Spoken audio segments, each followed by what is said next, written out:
So before we can learn how to jungle, we need to learn and understand the layout of Summoner's Rift. Now there are two sides to Summoner's Rift. You have blue side and red side. Each side has its own clear path, but they are fairly similar in principle.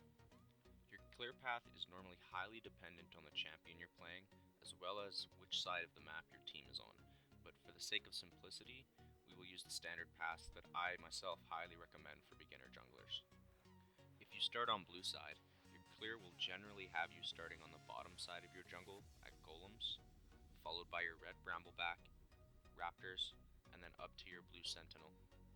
While when starting on red side, you'll find yourself starting at gromp, followed by blue sentinel, merc wolves, and then finally your red brambleback. Generally speaking, after you have cleared both your blue sentinel and red brambleback, you are free to either continue farming your jungle, look for ganks, or counter jungle the enemy jungler.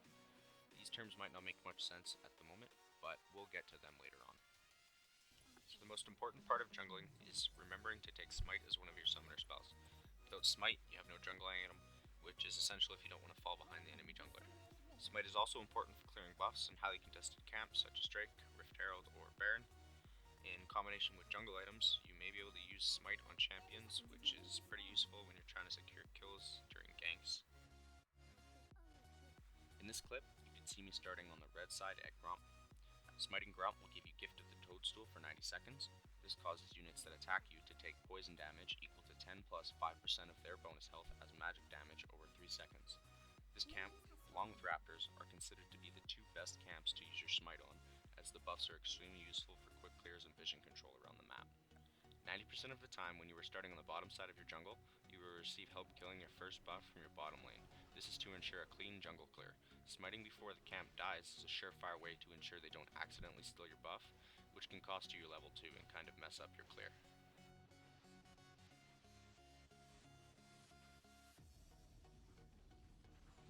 Blue Sentinel, as you see me killing now, is considered to be the most important buff that an AP or mana heavy champion can obtain. Smiting this buff causes you to instantly gain back 25% of your total mana, while killing the buff gives you Crest of Insight. This buff provides you with 10% cooldown reduction along with a 15% boost to your ability power.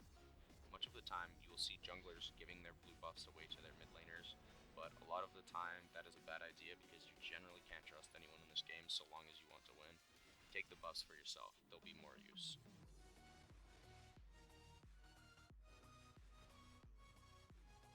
This next camp, known as Wolves to the majority of players, is one of the less important camps. While Wolves do give you more experience in gold than that of other camps, the buff you get for smiting isn't the most useful in the long run. While killing this camp, it is important to make sure that you kill the small wolves first.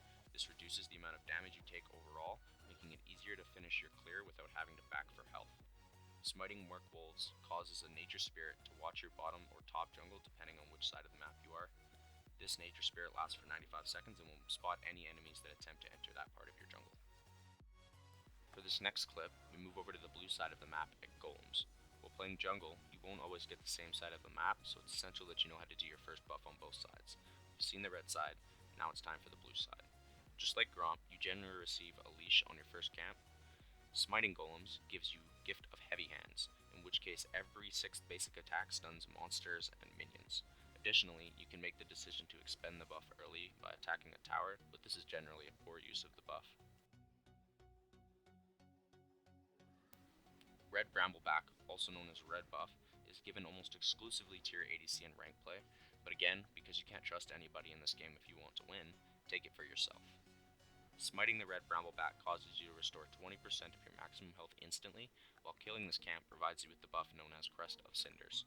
This buff causes your physical attacks to apply a debuff that slows your target's movement speed by 10, 15, and 25% based on your level. This slow is halved versus ranged champions. It also causes your auto attacks to apply a burn that does 4 to 38 true damage over 3 seconds. This also depends on your current level. Keep in mind that if you die while having either blue buff or red buff, you will end up transferring said buff to the enemy that kills you. So it is imperative that you do not die while you have these buffs. Raptors, as previously stated, are one of the best camps to use Smite on. But just like wolves, killing the smaller monsters will save you health and time. Smiting this camp provides you with Razor Sharp for 90 seconds. This will grant you true sight for 10 seconds the next time you are spotted by an enemy ward. This is extremely useful for clearing wards before ganks and for counter jungling.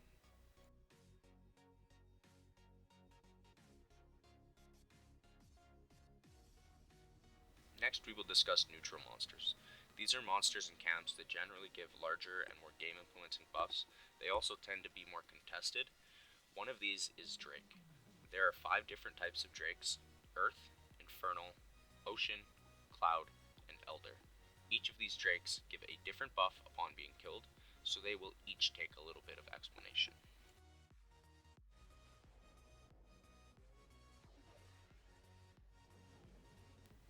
Earth Drake, when killed, provides 10, 20, or 30% additional damage as true damage to epic monsters and turrets. This does not amplify current true damage.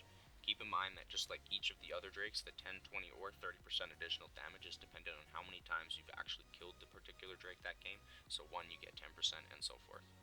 Earth Drake, while it attacks the slowest, does have the highest area of effect slow, as well as the hardest hitting auto attacks out of all the Drakes. This Drake has the most health, armor, and magic resist out of all the elemental Drakes, making it the most difficult to kill.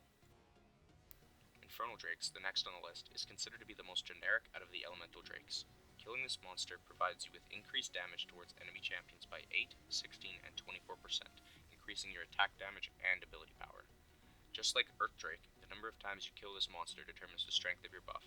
Infernal Drake does deal area of effect damage, but this Drake is considered the easiest to kill and also the most influential of the elemental Drakes. This next Drake, known as Ocean Drake, is notorious for being highly contested. In this clip, you can see the enemy team attempting to contest and in fact almost steal away the Drake. Killing this Drake causes you to restore 4, 8, and 12% of your missing health and missing mana over 5 seconds, based on your respective stacks. This effect only takes place when you haven't been attacked by an enemy champion or tower for 8 seconds.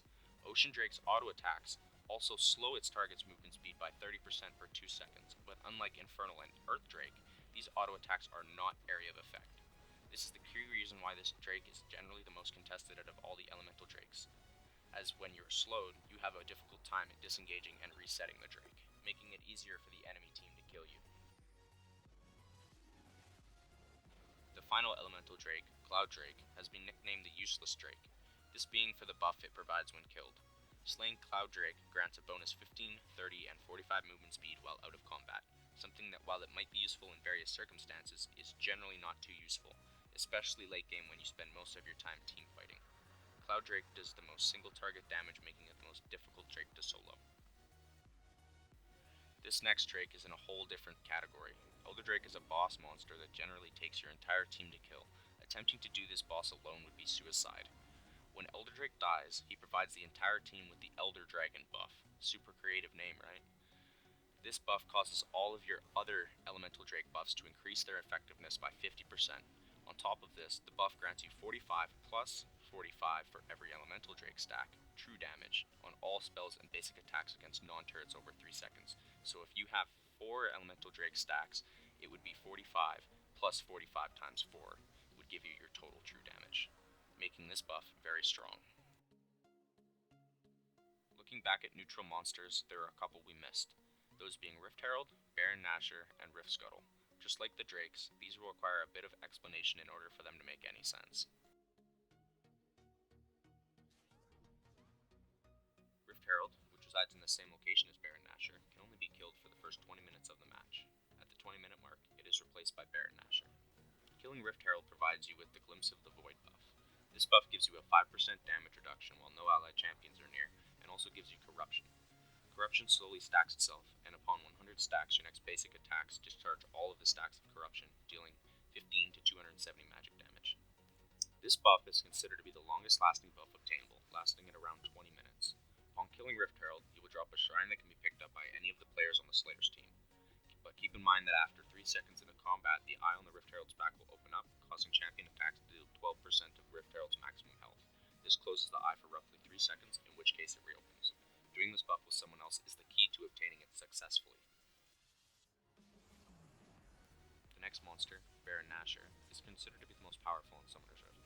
Baron generally takes your entire team to kill, and just like Elder Drake, doing this boss monster alone would be suicide. Upon killing Baron Nashor, you receive Hand of Baron. This buff provides the entire Slayer's team with empowered recall speed, reducing recalls by 4 seconds, increasing ability power and attack damage, as well as empowered minions, in which case minions have increased health, resistances, damage, and range. This buff is known for being able to turn games around in an instant, making it the most contested out of all the buffs. Rift Scuttler has 2 different locations on the map, with one found in each half of the river spanning the middle of the terrain. If she is taking damage, Rift Scuttler gains 100 movement speed and attempts to flee from her attacker. This is the only camp that does not retaliate. Upon killing a Rift Scuttler, she will head towards the entrance of either Baron Nashor or Drake, burrowing into the ground and providing a 500 radius speed shrine above her location. This speed shrine grants an area of sight to the killer's team and a brief movement speed for champions that cross it. This shrine lasts for a total of 75 seconds. So this next part is probably the most important information to know when it comes to jungling. Knowing the difference between jungle items and what they do can improve your gameplay tenfold. When you purchase the Skirmisher Saber jungle item, your smite transforms into Challenging Smite. This smite can be cast on enemy champions, reducing their damage against you by 20% and also making them take 60 to 162 true damage over 3 seconds for the duration, making this item primarily for attack speed based junglers. Stalker's Blade, on the other hand, is considered to be the most common of all the jungle items. Just like Skirmisher Saber, Stalker's Blade transforms your smite into Chilling Smite. This can also be cast on enemy champions, dealing 28 to 166 true damage based on your level, and stealing 20% of their movement speed for 2 seconds. This smite is generally useful for chasing and securing kills. Now there are 3 different baseline jungle items. You have Skirmisher Saber, Stalker's Blade, and Tracker's Knife. Each of these have 4 different enchantments, those being Warrior, which is used on attack damage based junglers, Runic Echoes, which is used on ability power based junglers, Cinderhulk, which is primarily for tanks, and then Blood Razor, which is built for attack speed based junglers. Each of these enchantments have different uses, and while some of these items are built more tailored towards specific champions, picking your jungle item can much of the time be on the basis of preference, but keep in mind though that you can only have one jungle item at a time. Complete jungle items have 2 pieces, the jungle item itself, such as Skirmisher Saber, Tracker's Knife, or Stalker's Blade, and then the enchantment. Each of the different jungle items have the exact same stats, so making your choice on which one to use is entirely to preference. Each item offers plus 50 bonus experience per large monster kill, but one of the reasons this item is imperative to have while jungling is due to its catch-up passive. When you are behind in level, this item grants you plus 30 bonus experience on monster kills for each level higher the monster is than you, making comebacks much easier. These items also offer plus 10% lifesteal to monsters, 180% mana regen while in the jungle, and a passive known as Tooth and Nail. This passive causes basic attacks versus monsters to deal 20 bonus damage. Damaging a monster through any means applies Health Drain, which deals 30 magic damage over 5 seconds, while restoring the same amount of damage dealt as health. I'm sure at this point you see why having this item is so important. The second half of the jungle items, known as the enchantments, come in 4 types. The 2 primary enchantments, used for attack damage and ability power champions, are known as Warrior and Runic Echoes. Warrior adds 60 attack damage to its jungle item, along with 10% cooldown reduction, while Runic Echoes offers plus 60 ability power and plus 7% movement speed, and offering a unique passive. This passive causes the user to gain charges upon moving, and once reaching 100 stacks, using an ability causes the charges to discharge, dealing 60 plus 10% of your ability power as magic damage. The first enemy hit will summon up to 3 lesser bolts that target nearby enemies. These bolts prioritize champions over minions. The other 2 enchantments, known as Cinderhulk and Blood Razor, are the least used out of all of the enchantments. Cinderhulk offers plus 400 health, as well as plus 15% of all of the bonus health you obtain via items. Cinderhulk also offers a unique passive, Immolate, which deals 9 to 43 magic damage based on your level per second to nearby enemies. This effect deals 100% more damage against monsters. Blood Razor is made specifically for attack speed junglers. It offers 50% attack speed, the most out of any item in the game, as well as its own unique passive, which causes basic attacks to deal 4% of the target's maximum health as bonus physical damage on hit. This damage is capped at 75 damage against minions and monsters. Counter jungling is a little difficult to put into generic terms when it comes to explaining how to do it successfully. That's something you learn with experience, but generally speaking, counter jungling is the act of going into the enemy team's jungle and stealing their jungle camps. As you probably just saw, I just walked into their jungle and took their Gromp. Placing wards in the enemy jungle while counter jungling is key if you wish to keep tabs on the enemy jungler. Stealing buffs is the most annoying thing you can do when it comes to counter jungling. It ends up putting the enemy jungler behind significantly, which in turn you can end up using to your advantage because you are able to gank without having to worry about the enemy jungler showing up to the fight. Keep in mind that this is a fairly advanced technique and can often get you killed if you do it wrong, so use it at your own discretion. Now ganking, just like counter jungling, is something that you get better at over time. While anyone can learn the jungle routes, knowing when to gank and where to gank from is the key to being a good jungler. The process of ganking is when you enter a lane from either top or bottom river and attempt with your laner to either secure a kill or make the enemy laner blow their summoner spells. This makes it much easier for your laner to kill the enemy laner later on. Much new junglers think that if you can't secure a kill, you shouldn't gank, but this isn't the case. Even your presence and the pressure you provide your lanes is enough to win games at times. Again, ganking is something that takes time and experience to learn. Practice is key to becoming a good jungler. Now, the keystone of League of Legends is in its massive variety of champions. This can make choosing a champion to play rather intimidating at times. This is why I've compiled a list of 3 champions per jungle type, and are in my opinion the easiest to play and learn. This list is made assuming you have the know-how to access your champion lists, and also how to access different champions' abilities. Starting with attack damage champions, I would recommend learning Pantheon, Wukong, or Vi. Each of these champions have simple abilities and no skill shots, which makes playing them quite simple. Personally, I play Pantheon the most out of any other champion in League. For ability power champions, I suggest playing Diana, Fiddlesticks, and Evelynn. Each of these champions have high mobility, good utility, and high damage. Evelynn specifically goes invisible, making her perfect for first-time junglers, as hiding your location is important a lot of the time.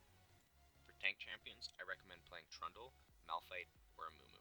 Each of these champions have great sustainability and crowd control abilities, making them perfect for team fighting. Attack speed junglers are the carries of the jungle. I would suggest playing Master Yi, Warwick, and Jax. Each of these junglers have the capability to carry games single-handedly, making them good for picking up the slack for bad teammates. These junglers are of course my suggestions and are in no way all the jungles you can play. So now you know the basics of jungling. Of course, this doesn't mean you know how to jungle. There is a lot to learn, and no way can I fit it all into one video. So go out for yourself and see. Just make sure not to feed.